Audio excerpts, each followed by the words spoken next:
Recovery and refund of tax,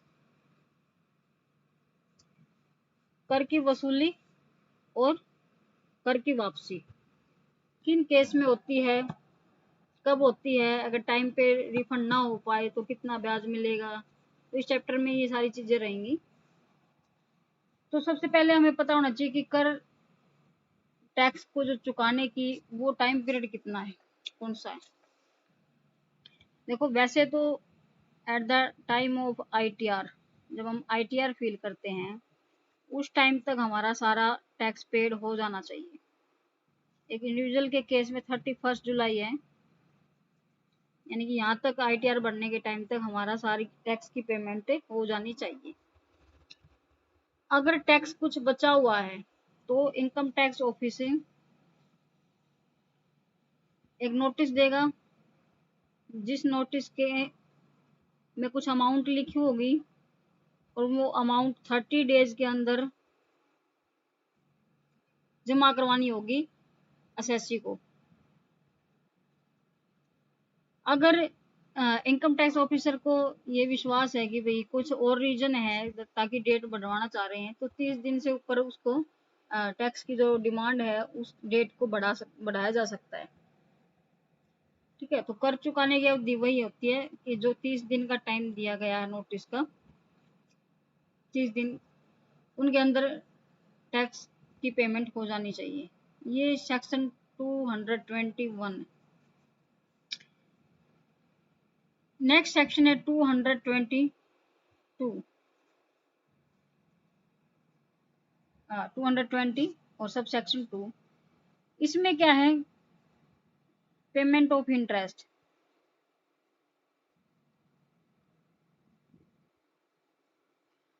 अगर जो 30 days के अंदर जो नोटिस में लिखी हुई है कि ये पेमेंट करनी है, अगर ये 30 डेज पास आउट हो जाते हैं, लैप्स हो जाते हैं, 30 आफ्टर 30 डेज क्या होगा फिर, 30 दिन तक अगर टैक्स की पेमेंट नहीं करते हैं तो जिस डेट को पेमेंट डेट है, जो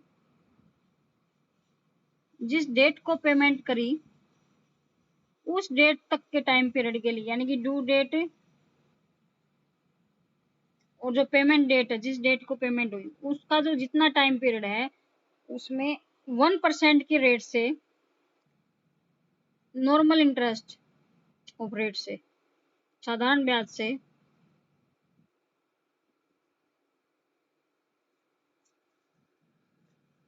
देना होगा, 1% की रेट से।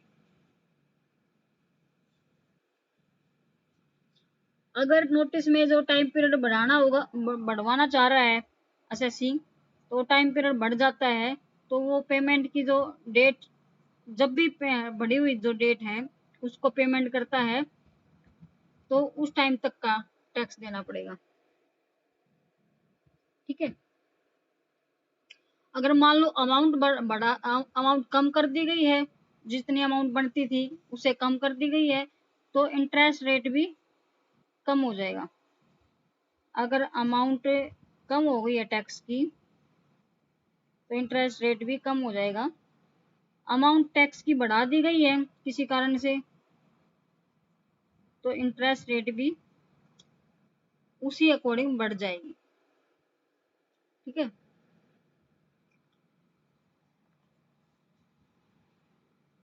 पर सेक्शन 201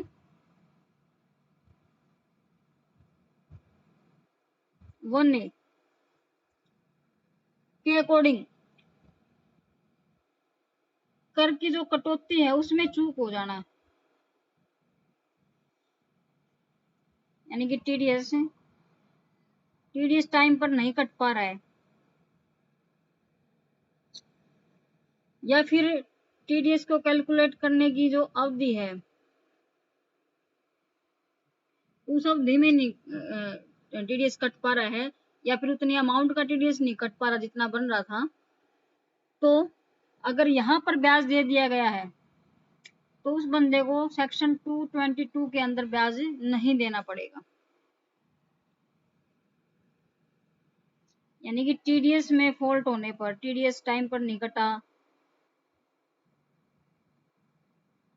या फिर लेस अमाउंट का टीडीएस कटा गया है, बन रहा था ज़्यादा टैक्स और कम पेमेंट करी गई है टीडीएस के टाइम पे, तो यहाँ पर भी अगर इंटरेस्ट दे दिया गया है देन 222 वाला इंटरेस्ट नहीं देना पड़ेगा इसको, यानी कि टैक्स जो इंटरेस्ट है वो 2 बार थोड़ी देना है। एक बार यहाँ दे चुके हैं हम उसके लिए, उस गलती के लिए यहाँ पे इंटरेस्ट लग चुका है हम पे, तो यहाँ फिर हमें इंटरेस्ट नहीं देना पड़ेगा। टैक्स इंटरेस्ट माफ कब हो सकता है, इंटरेस्ट में एग्जाम्पशन कब मिल सकती है, अगर कमिश्नर चाहे या चीफ कमिश्नर चाहे या प्रधान कमिश्नर चाहे, एसएससी अगर एप्लीकेशन दे देता है और कमिश्नर संतुष्ट हो जाता है उसकी बातों से, तो वो उसकी इंटरेस्ट की अमाउंट को कम भी कर सकता है या बिल्कुल माफ भी कर सकता है।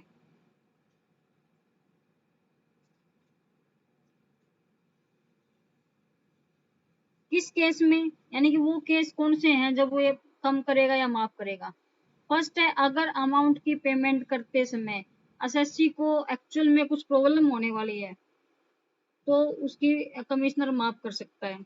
सेकंड केस है, अगर ये जो चूक हुई है, भूल हुई है भाई, पेमेंट नहीं कर पाया टाइम पे, जो टाइम पीरियड था वो उसके कंट्रोल से बाहर था, एसएससी के कंट्रोल से बाहर हो गया वो मामला, आउट ऑफ कंट्रोल हो गया वो, तो भी उसकी माफ कर सकता है या कम कर सकता है। या फिर कोई ऐसी चीज है उसको पता ही नहीं था, इनकम टैक्स ऑफिसर वाले ने छापा मारा और उस इनकम टैक्स ऑफिसर की मदद करने में करदाता ने सहयोग किया है, अमाउंट निकालने भी, कितनी लैप्स अमाउंट बन रही थी आपकी, तो उसमें करदाता ने सहयोग किया, उसको कोऑपरेट किया, तो भी उसको उसका कर माफ किया जा सकता है या उसके कर लेस किया जा सकता है, कम किया जा सकता है। ठीक है, तो ये इसके बारे में थी कि जो इंटरेस्ट है टाइम पे अगर टैक्स की पेमेंट नहीं करते हैं, जो 1% से इंटरेस्ट लगता है, उसमें क्या कुछ कब एग्जाम्पशंस मिल सकती है और कितनी रेट से देना पड़ेगा।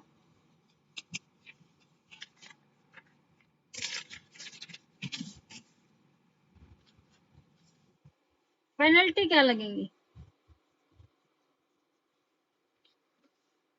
अगर टैक्स पेयर जो है टाइम पे टैक्स नहीं चुकाता है तो क्या पेनल्टी लग सकती है। पेनल्टी के रूप में एक तो फाइनेंशियल पेनल्टी लग सकती है, उस पर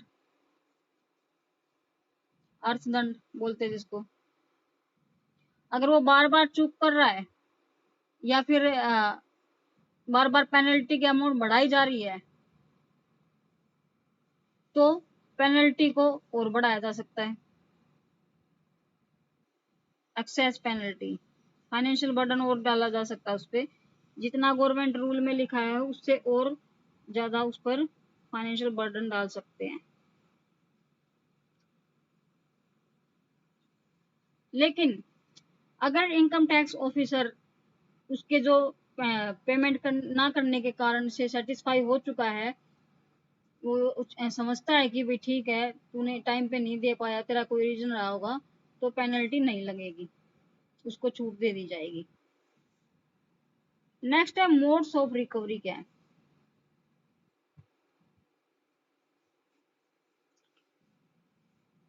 रिकवरी कैसे कैसे हो सकती है। First, recovery income tax officer द्वारा, इनकम टैक्स ऑफिसर कैसे भी उसकी रिकवरी कर सकता है, एक एप्लीकेशन फॉर्म बनाएगा और उसमें उसकी बकाया राशि, पेंडिंग अमाउंट कितनी है टैक्स की वो नोट कर देगा उसमें, तो उसको वो या तो उसकी मूवेबल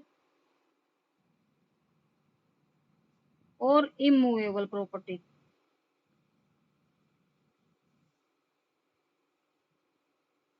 इसके डॉक्यूमेंट अटैच करके उसको सेल कर सकता है। सेल करने से जो राशि प्राप्त होगी उससे उसकी टैक्स की पेमेंट हो सकती है। या ऐसा पॉसिबल नहीं है तो क्या कर सकते हैं, उसको जेल में बंद कर सकते हैं, या फिर एक रिसीवर नियुक्त कर दिया जाता है कि भी इसकी जो असेट्स है उनका मूल्य लगाओ कितनी हो सकती है, और उस रिसीवर से अपनी टैक्स की राशि वसूली जा सकती है। तो इनकम टैक्स ऑफिसर ये काम कर सकता है। सेकंड है उसकी सैलरी जब्त कर लेना, सैलरी को अटैच कर देना। सैलरी क्या करें, जहां पर वो एम्प्लॉय है कहीं पर, तो एम्प्लॉयर से सेटिंग करी जा सकती है कि भाई जो भी सैलरी का पार्ट है, जो सैलरी इसको मिलती है, उसमें से जो टैक्स कटता है एक्स्ट्रा काट लो आप लोग और सीधा कहाँ जमा करवा दो, इनकम टैक्स ऑफिस में, आईटी ऑफिस में जमा करवा दो या गवर्नमेंट के रेवेन्यू में जमा करवा दो इसको। ठीक है, सीधा एम्प्लॉयर से भी जमा हो सकता है। डेटर से वसूली हो सकती है, recovery from debtors.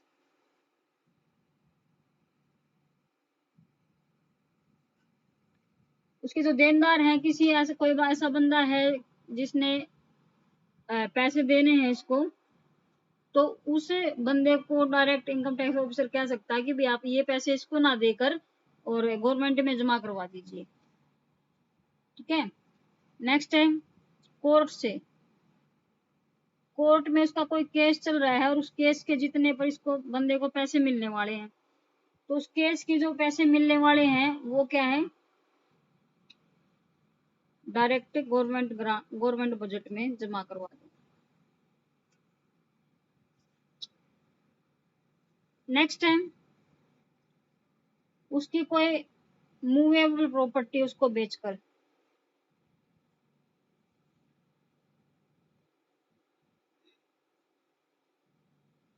Movable property को बेचकर जो पैसा आएगा उससे वसूली हो जाएगी। या फिर जो स्टेट गवर्नमेंट है वो वसूल कर सकती है।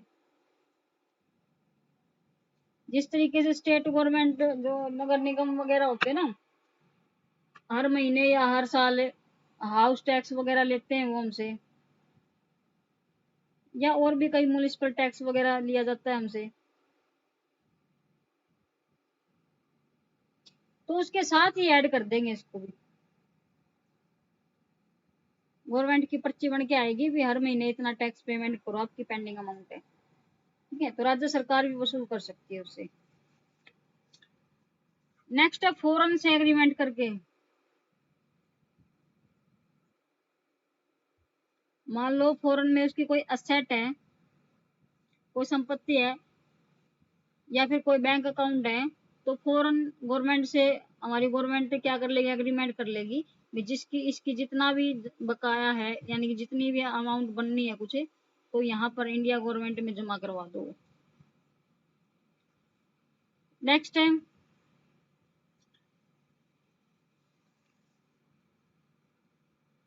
इसके, ये जो राशि है यानी कि टैक्स, ये तो टैक्स के बारे में ही था अभी कि टैक्स की पेमेंट बाकी है, तो अब पेनल्टी या कोई फाइन है या कोई फीस है या कोई इंटरेस्ट है, अगर ये भी पेंडिंग है तो इन पर भी सेम ऊपर वाले ही केस लागू होंगे जब ये अभी 5-6 करवाए मैंने, तो उसी तरीके से ये राशि भी वसूली जा सकती है। नेक्स्ट हियरिंग, कोर्ट में मुकदमा चलाकर भी इस राशि को वसूला जा सकता है।